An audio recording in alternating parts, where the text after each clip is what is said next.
Hi, all, and welcome. Thank you for coming to the second part of the Climate Smart presentation by Marin Master Gardeners Kathy Hunting. This is the fourth event of the Environment and Sustainability series here at the library. The next one will be on April 5th by Marin Water.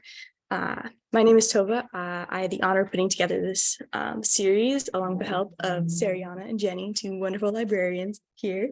Before we begin, I want to thank Town Books, friends of the library, and the library parcel tax for making events like these possible.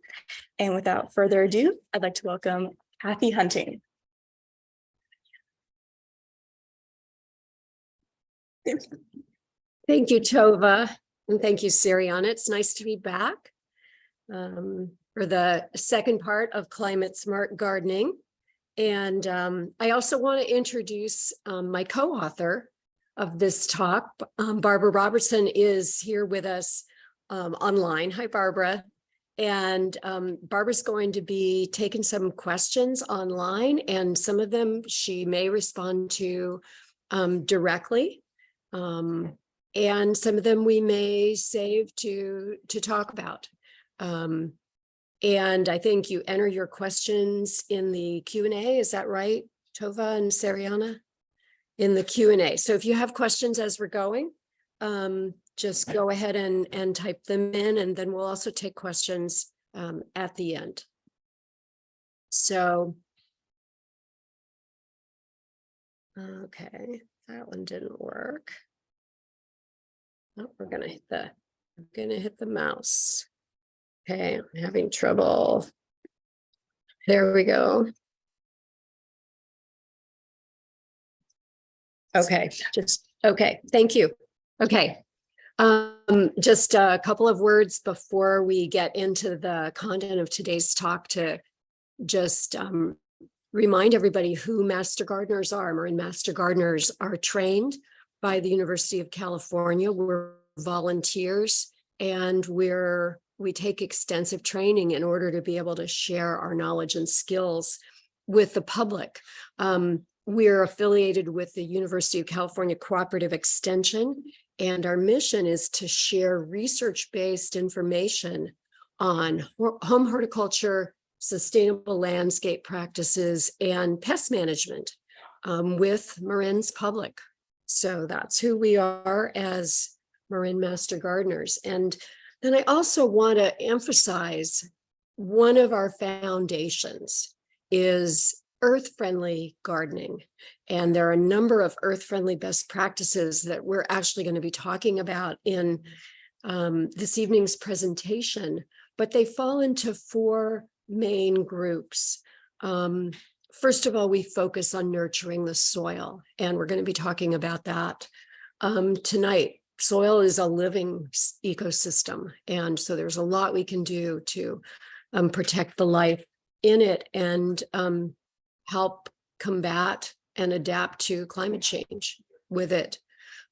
We also are committed to protecting, enhancing Marin's biodiversity by extending open space kind of into our gardens, or rather letting our gardens help expand the biodiversity that's present in our open spaces. There are a number of practices, best practices that we encourage to mitigate climate change. And I talked quite a bit about that last week. And we'll touch on some of those today. And then finally, we're all about protecting wildlife and the environment by minimizing pollutants and minimizing waste.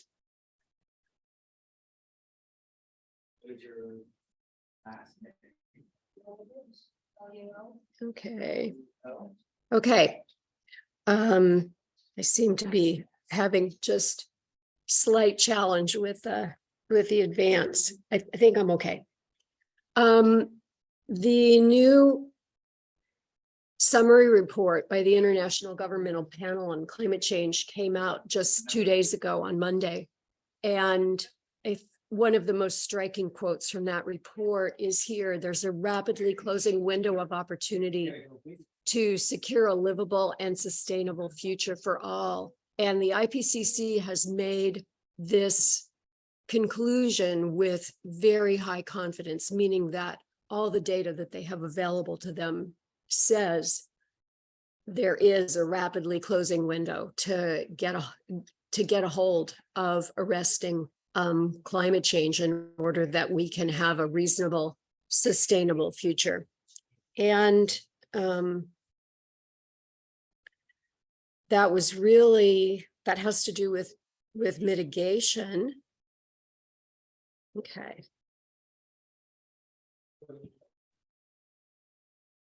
I'm really having trouble with this. I'm not quite sure.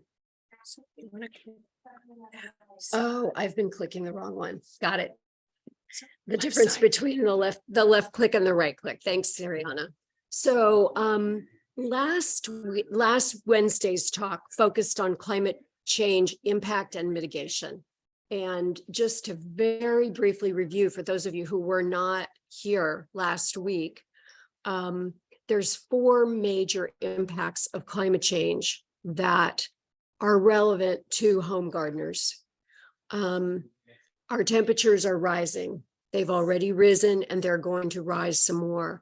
And that means our low temperatures are rising, meaning we have less frost. We will continue to have a little less frost.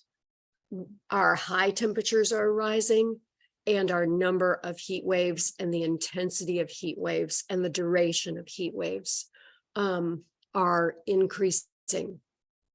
We're also demonstrating so acutely this winter and spring, the impact of precipitation extremes. We've come from a 3-year drought into one of the most profound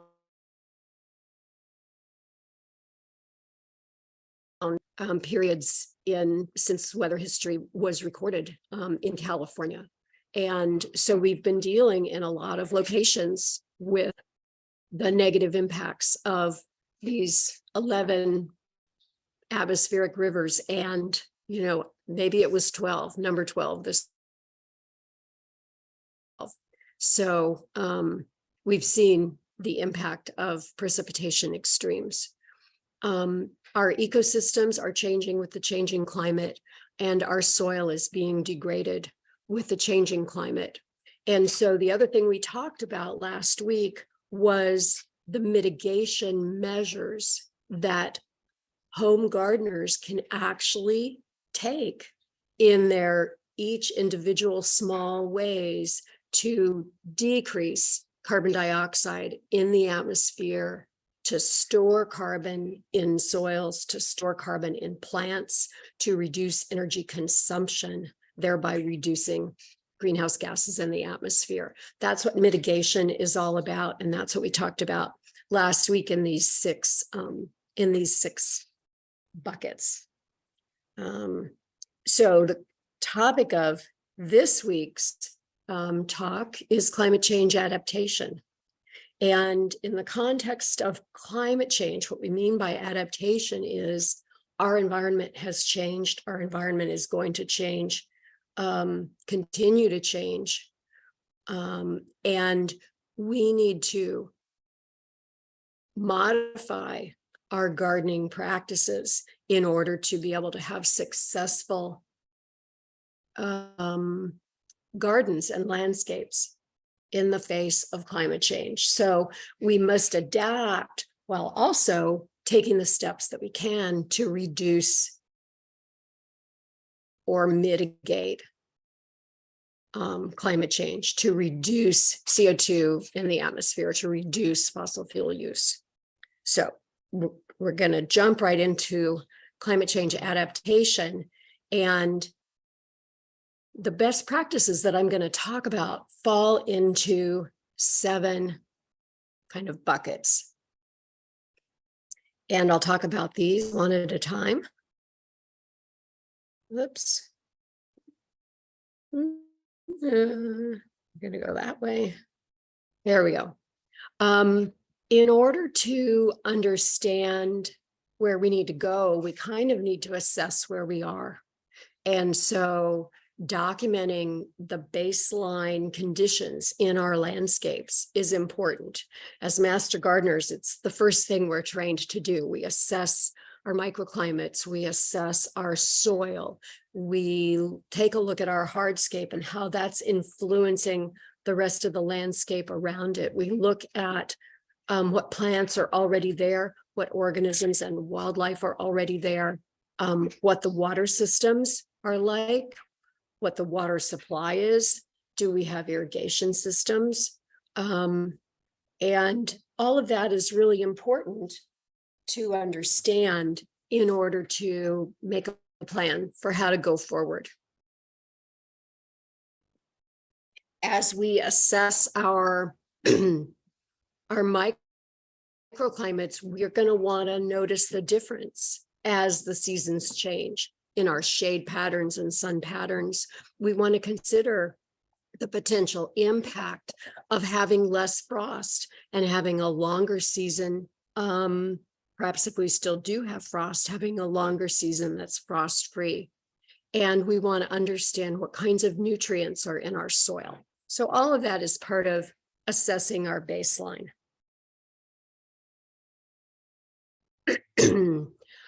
So the one we usually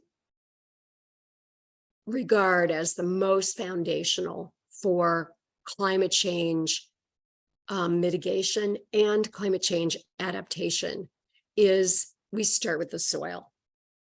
Healthy soil is really key to locking up carbon.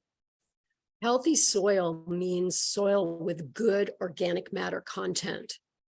When soil is rich in organic matter, it stores more carbon. It grows more plants, and the more productive the soil is growing plants, the more carbon, even more carbon it can store. Also, the more organic matter is in the soil, the more water the soil can hold, and that in turn makes the soil more productive at growing plants. So it's this wonderful positive feedback loop that kind of starts with having soil that's rich in organic matter. And that's one of the reasons why we say enrich the soil with compost and blanket it with mulch, because both of those things add organic matter. And if I was to put this kind of in a strict bucket, I would say what I've just described is part of climate change mitigation that gardeners can do. And we talked about it last week. But these same best practices help us adapt to climate change because soil that's rich in organic matter also helps store more water. And that keeps plants healthier and more resilient to drought. That healthy soil also protects plant roots from temperature extremes. So these are adaptation measures to help us deal with a warmer, perhaps harsher climate. Soil rich in organic matter is also going to drain better when we're faced with the kinds of rains and saturated soils that we've had in the last 3 months. We want to keep the soil productive with plant matter, and that protects the soil from erosion. If we're growing a food garden, we want to plant cover crops like clover or fava beans or soybeans or vetch, things like that. And that will add nitrogen to the soil and help the next crop that goes into that bed where the cover crops grew. We want to protect soil from flooding by working on our drainage. And I don't know how many of you have got clay soil with standing water, but I do. Sariana does. Okay. We've just been beset by rainstorm after rainstorm after rainstorm. And I'm out in West Marin. My soil is clay-based. Some people have soil that's more, decomposed granite, more sandy soil. That soil is going to drain better, but a lot of Marin has clay-based soils. And in situations like that, you want to think about protecting your plants before we get 12 atmospheric rivers in a row by putting in some drainage, by enhancing with organic matter, by, say, even using raised beds is a way to get plants' feet out of such a wet situation. Or even if you're not in a raised bed, just raising up where you're planting your plant. Another thing that helps improve the soil structure is reducing the amount of tillage that we do. When I started gardening, 35 years ago or so, one of the first things I did when I made a new garden was I rented a little rototiller or borrowed one from a friend. And that really tears up the soil structure. So instead we promote a little bit less disturbance of the soil these days. Okay, so that's all about improving and protecting the soil. The next thing we need to do is think about, okay, how are we going to adjust to the warming temperatures? There's three kind of categories of things we need to think of. We need to be fire smart. We need a plan for heat waves, and we need to think about what kinds of plants are going to succeed. So let's talk about that. So fire smart landscaping is a topic of whole hour-long or 2-hour-long Master Gardener talks. And I invite you, if you want to know more about this topic, to be on the lookout for some of our library talks about fire smart landscaping. But just the basics here. Anything next to the house that is in the 0 to 5 foot zone needs to be as non-flammable as possible. So that's first. And then in the next zone from 5 to 30 feet, we talk about keeping it lean and clean.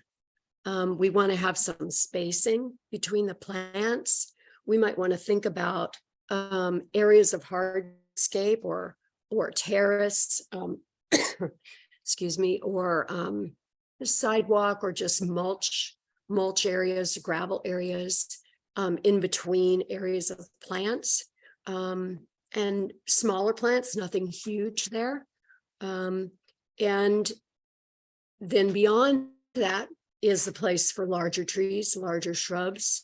One of the things we need to be really attuned to is what's happening in the space between the plants. Do the plants have horizontal spacing enough so that fire is less likely to spread from one to the other? Is there vertical spacing? Say you have grasses, and then you have some shrubs, and then you have some trees kind of above those. And are they so close together that if the grass catches fire, it's going to leap up to the shrubs and then leap into the trees? That's called a fire ladder. And so we want to think about both the vertical and horizontal spacing to prevent those fire ladders. We also really, really, really focus on maintenance, taking out dead growth on woody shrubs and trees, making sure that we're pruning our trees up, as I said, so that we don't have some vertical fire ladders.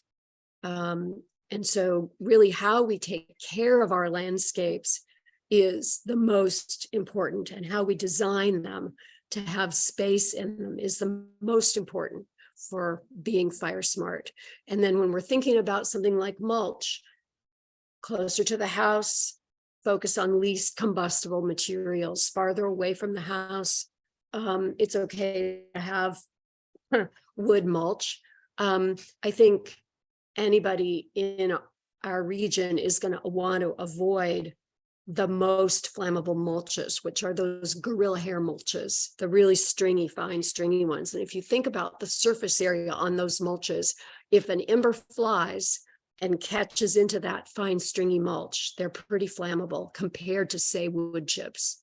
So closer to the house, the least combustible. And we have a lot of fire smart landscaping tips and practices on our Marin Master Gardener website. So we need to plan for heat waves. There's things we can do, assuming we're going to have heat waves, which is probably a good assumption. Every year we're going to have at least probably one, but some years we're going to have lots of days with heat waves. And even more so if you live in a warmer part of the county, like say parts of Nevada that are really quite warm. So if you're an edibles gardener, look for varieties that ripen quickly before, the really hot days of kind of August into September. You might want to, if the soil's warm enough, plant a little bit earlier. The soil's really not warm enough this year. It's been a cool winter, so we're not going to be able to get warm season crops in very early this year. But that is a good strategy. Most gardens have little hot spots, especially where there's a lot of radiant heat. Say you have a paved terrace next to like a brick or stone planter area or wall. The place that's right where those, the little planting area that's right in that spot, those plants are going to get the warmest spot in the garden. And you want to choose plants for that spot that are going to be able to take the heat. So, you're not going to want something that's prone to wilting when the temperature gets above 81 degrees. So shade cloth is another strategy. You can make sure you have some shade cloth on hand, or just some piece of fabric or sheet or something you can put up over some plants are going to be susceptible in a heat wave. And just kind of have a plan for what you're going to do if the heat wave is coming. A lot of people who plant fruit trees or other trees that are not shaded yet at their base can take interior latex paint and dilute it 50-50 with water and paint the trunk to protect that lower part of the tree from sunburn. And once a tree gets big enough to provide shade for itself, it's usually okay, but especially young trees can benefit from this. And mulch, we say mulch, mulch, mulch.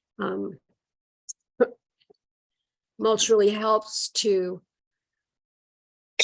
reduce the temperature of the soil, and it helps the soil to retain moisture so that the plants can stay hydrated, so that the moisture doesn't evaporate quite so quickly from the soil in really hot weather.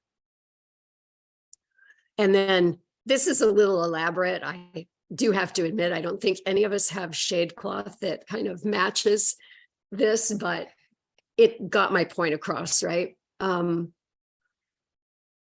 This is the deploying of the shade cloth that you planned on earlier. And I have to say, we had a really bad heat wave. I think it was like Labor Day weekend a couple of years ago. I don't know if people remember that, but I had some sheets and some stakes, and I was protecting my tomatoes mostly in that heat wave. You can harvest your ripening fruit ahead of a heat wave so that it doesn't get damaged in a heat wave. Tomatoes, peaches, whatever you've got that's nearly ripe and that can ripen off the tree. It's a good thing to bring in that fruit ahead of time. And avoid applying fertilizers right before a heat wave.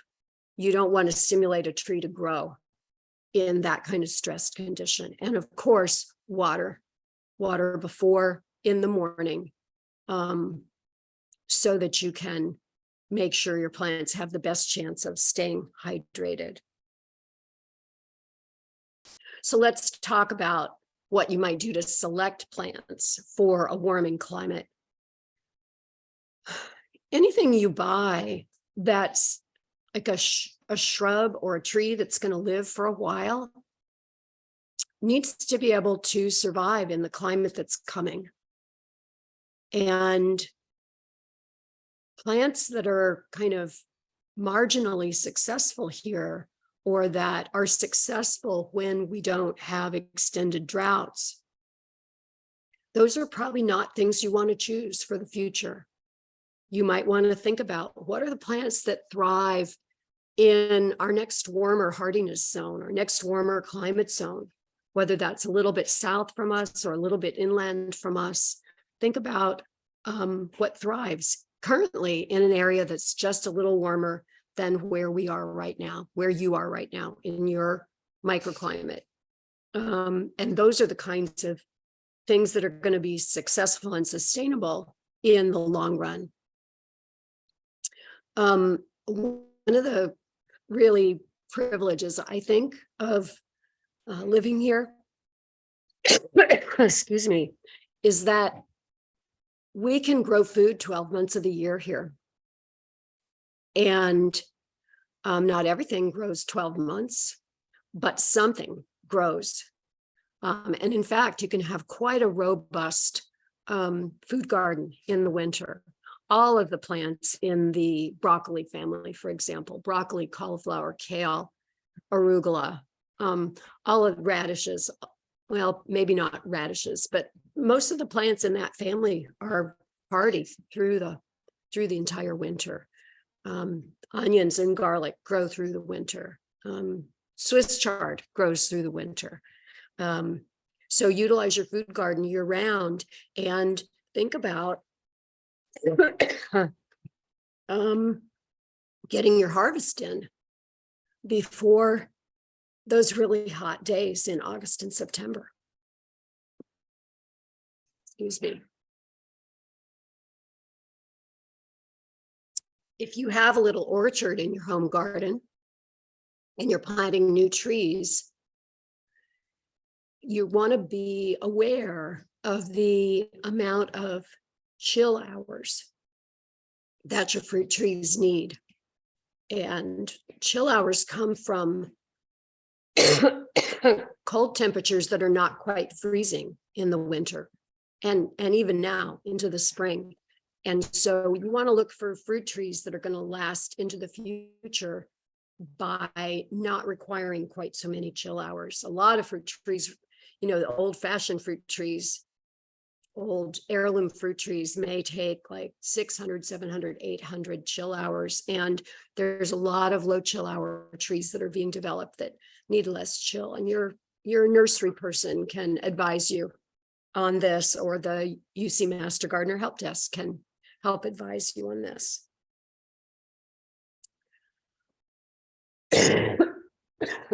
Pardon me, getting over a cold. It's not COVID. We need to think about how we're going to manage our extremes of rainfall. And as I mentioned, that's what we're dealing with. This summer, we're dealing with flooding that's come on the heels of 3 years of drought. Flooding is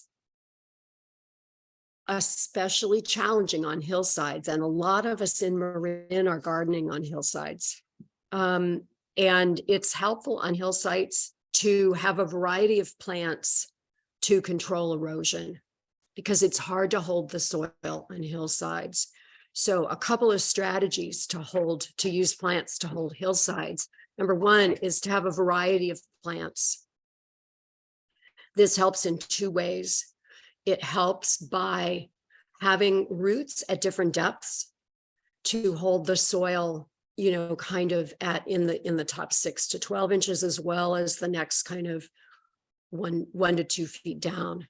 And so having different plants with different root structures and root depth can be helpful.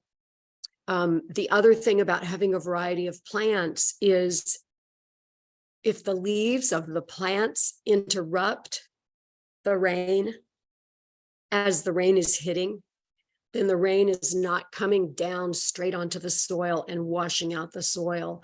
The leaves are slowing down are interrupting the soil from the rain from hitting the soil. So that's another advantage of having a variety of plants on a hillside. Of course, terracing is another good strategy on hillsides. That is making flat places to plant. Putting down mulch reduces erosion, not only on hillsides, but on flats as well, just because the water's not coming down and washing out the top layer of topsoil. Right now, if you've got waterlogged soil, try to avoid walking on it. Because walking on waterlogged soil is going to compact the soil. And when the soil dries, which it will do, we may not believe it right now, but in July, our soil is going to be pretty dry. And August and September, our soil's going to be bone dry without irrigation. And so try not to walk on it now, and try not to be digging in it now, because digging in saturated soil ruins the soil structure.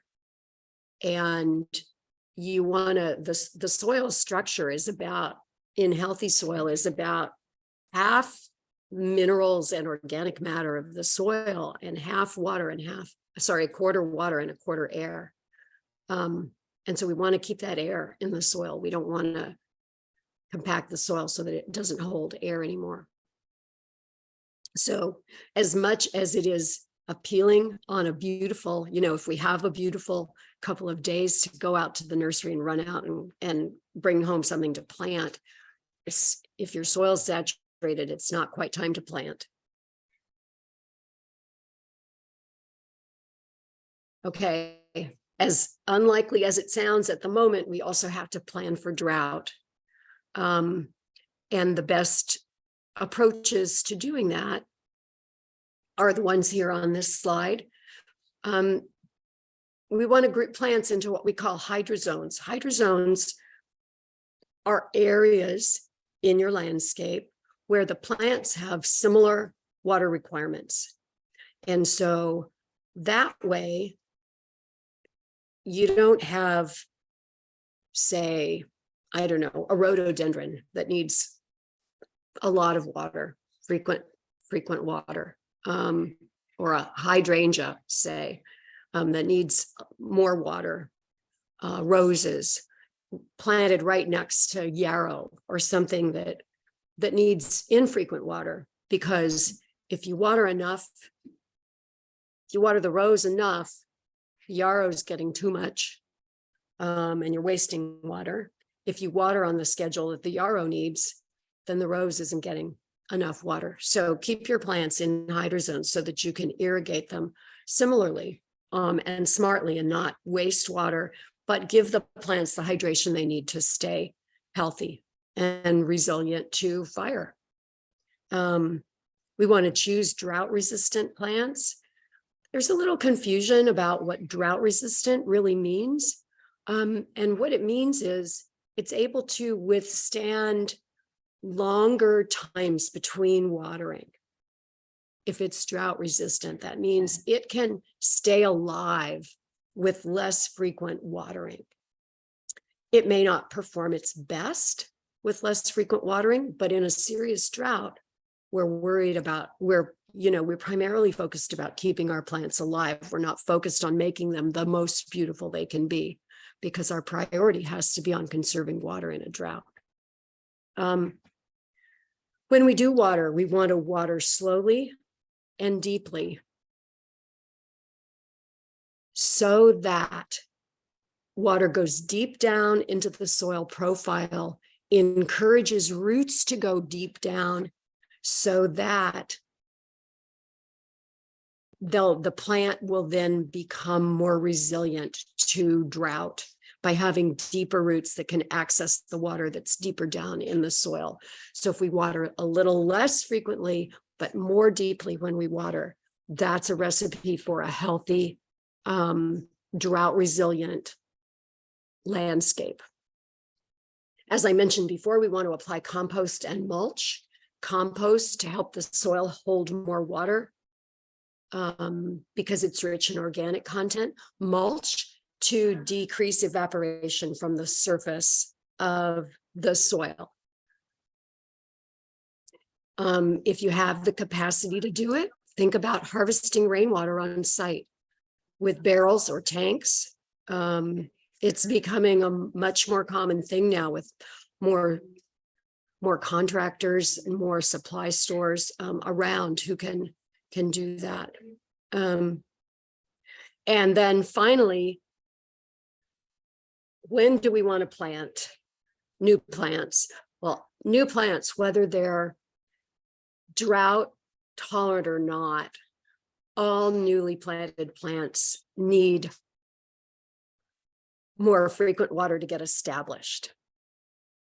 And so the time to put them in the ground is the time when there's soil, when there's water readily in the soil.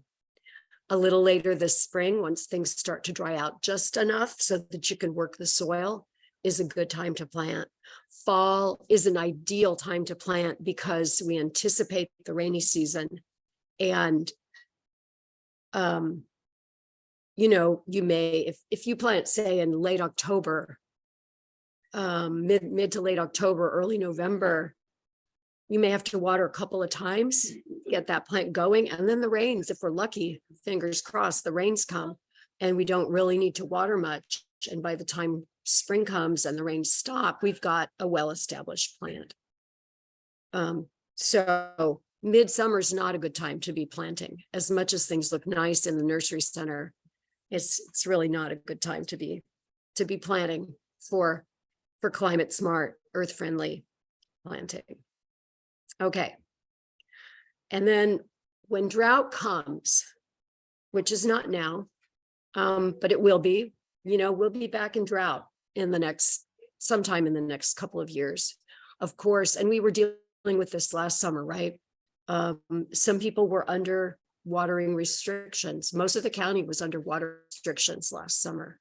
So we need to reduce our watering frequency, minimize our new plantings, and minimize our fertilizer, because you don't want trees, you don't want to kind of give a shot in the arm to trees and say, grow, grow, grow, put out all your new growth when the water isn't there to support that growth. So we want to just keep trees more and plants in a more steady state, rather than encouraging them to grow more in a drought. And if we're in a severe drought, of course, you have to think about what in your landscape you're going to save. If you're going to have to let some things go, let the least valuable things go and prioritize. Usually you're going to prioritize the survival of your trees and your shrubs, your long-lived plants. I know that's depressing to think about, but it was a reality the last couple of summers. Marin Master Gardeners have a program we call Garden Walks. It's a program in partnership with the two water districts here. And a pair of master gardeners will come to your house, to your yard, and do a walk around with you and look at your irrigation, look at your water meter, look at your landscape, and give you advice on efficient watering, how to improve the health of your soil, and some climate appropriate plants. You can request a garden walk by calling our help desk or visiting our website. And it's our only home visit program as Master Gardeners, the only program in which we'll actually come out. So another thing we want to do as climate smart gardeners is think about the ecosystem around us, not just the plants themselves, but the wildlife they support. We want to think about the role of invasives, and we want to think about minimizing chemical pollution. So let's talk about climate smart plants.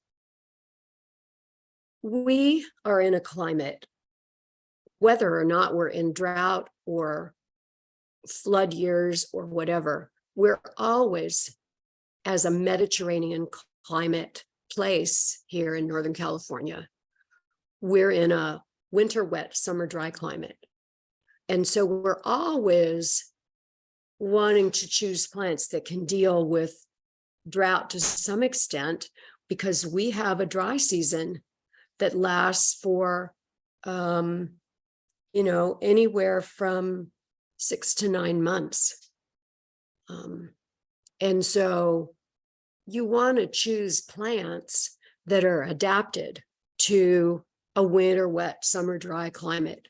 And most of our natives do that, serve that function. There's also plants from other Mediterranean climates, like Australian plants from the coast of South America, South African plants, proteas, and things like that. Old beloved plants like rosemary and lavender are classic Mediterranean plants. They're from the Mediterranean basin. And those plants do well in our climate too, because those other Mediterranean climate plants are adapted to a summer dry, winter wet climate like ours. And so that's the kind of plants you need to focus on choosing if you want to be in tune with our climate and decreasing the amount of resources it takes to take care of those plants. I mentioned earlier, if you're choosing long-lived plants like trees and shrubs for the future, choose ones that are going to thrive in a climate that's slightly warmer than ours, because that's what they're going to face. Just a note about succulents. I've really gotten into succulents lately, and I've paid the price this winter because, number one, we had a lot of frost where I live. And number two, we've had all this water. And succulents don't really like, some succulents are frost hardy. And you can look up how frost hardy a succulent is. And some succulents don't like having wet feet, don't like having their roots waterlogged. And so, while they may be really good for those drought years, they're not always great for the really, really wet years. So think about the conditions that your succulents are going to want. And if you are going to plant succulents in a kind of heavy soil, you need to dig in a lot of like lava rock. They have those soil amendments for succulent planting. And that's important because they like to have soil with really good drainage. Just a note on this photo was taken at Blackie's pasture in Tiburon. It's also called Harvey's Garden. And this was Harvey, who the garden was named after, a longtime master gardener who was the force of nature behind creating Harvey's Garden, at Blackie's pasture. The other thing that we want to think about in our gardens is supporting our native wildlife species, whether those are insects, whether those are birds, mammals. Our gardens can help become extensions of, we're so lucky to live in an area with so much open space around us. But that means many of us are on the edge of urban and wild lands, and our gardens can become extensions, of habitat for wildlife. We can support beneficial insects, which also then improve the health of our gardens by pollinating our plants and by attacking pests. Native pollinators are really important, and we can plant for them. We can plant nectar plants, pollen plants, and plants, for example, like milkweed, that the milkweed caterpillars need to turn into butterflies. So we can think about what kind of wildlife we want to support by having diverse, rich biodiversity in our gardens. And one of the ways to support pollinators is to think about having something blooming for like as much of the calendar year as you can, and have like a smorgasbord of things all the time, to have some choices during each season so that there's different flowering plants that the pollinator insects can feed upon. And when I say down here, the last bullet, group similar plant species for efficiency, that's not the gardener's efficiency we're talking about. That's the efficiency of the insects. Imagine a bee making her rounds or his rounds. I'm not quite sure which ones collect the pollen and the nectar. But if they have like a big cluster, say a 5 by 5 foot area of asters or of some kind of native buckwheat or whatever the flowering plant is, and there's a large area of them, then the bee doesn't need to like go way across the yard to find the next thing to eat. So that's what I mean by efficiency, not ours, theirs. Invasive plants are invasive because they are very adaptable. They succeed in a variety of environmental conditions, and often they are able to outcompete natives because they're so adaptable. They may start leafing out earlier in the spring, and by the time a native plant starts leafing out, that invasive plant has already shaded out the native plant. So the invasive plants are super adaptable, and that's what makes them flexible in order to grow well in a number of different environments. And so they have that advantage, and that's why it's important to try to create the conditions that are going to be most successful for our native plants by eliminating the invasives if we can. And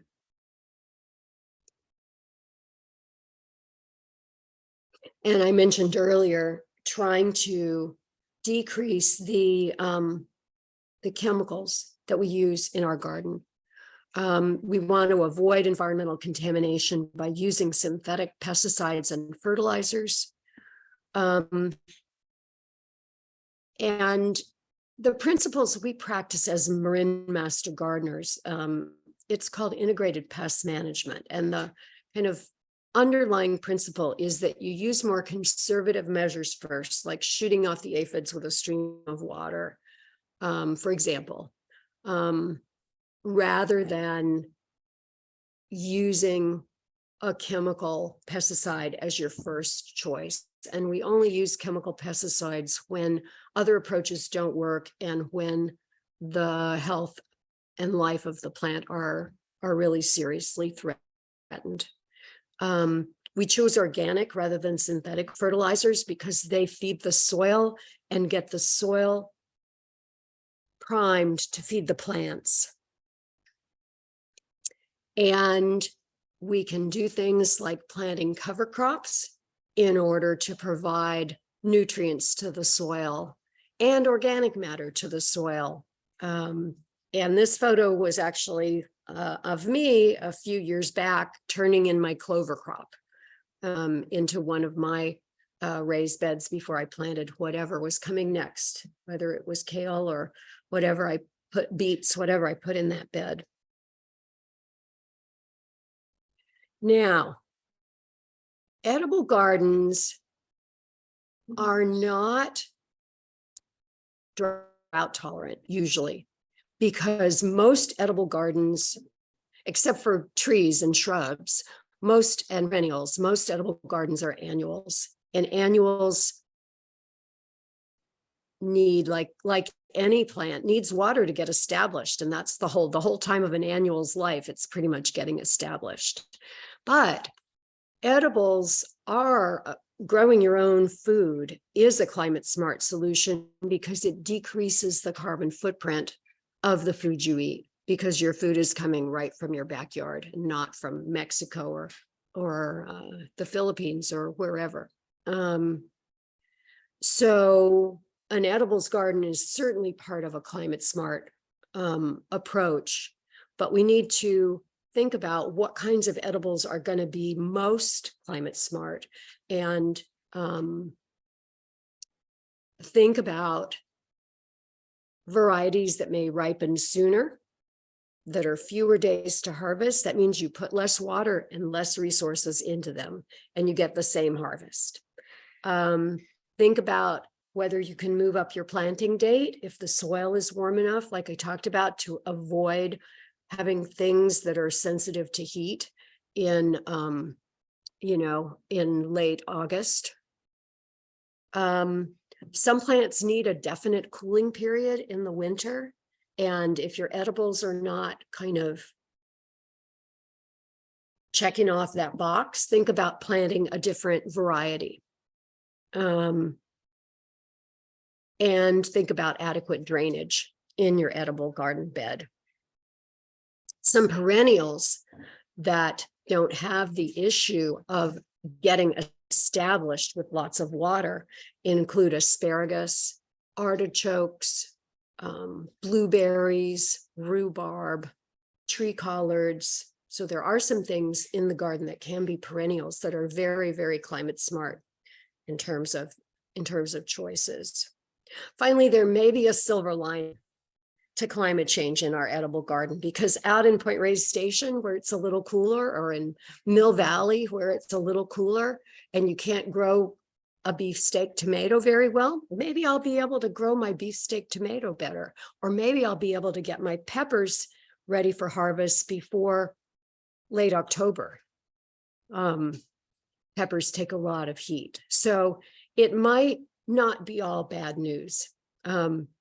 And as I said, we do have a really robust 12-month gardening season here in Marin.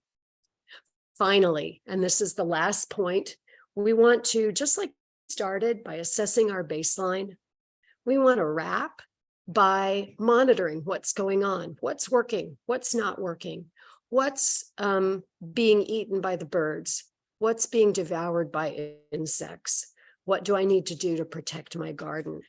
Do I need help from the Master Gardener Help Desk? Thinking about a lean and green landscape with proper maintenance, taking a walk around and seeing what needs trimming back to create those horizontal and vertical spaces. So in summary, to adapt to climate change, we talked about a whole bunch of best practices in all of these areas.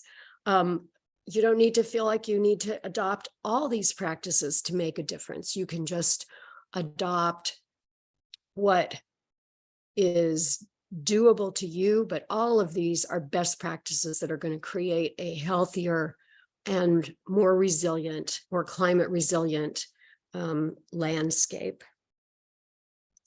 These were some resources that we used, and I'll open it up for a few minutes of questions. And you can note down how to get in touch with us while we answer questions. Barbara, are there some questions from the online folks? We had a question You're and I was muted, able to Barbara. answer it. Can you hear me? We had a question and I was able to answer it. So If you can hear her, you could repeat. Yeah. Sarah, hang on, Barbara. Can you talk, Barbara? yeah.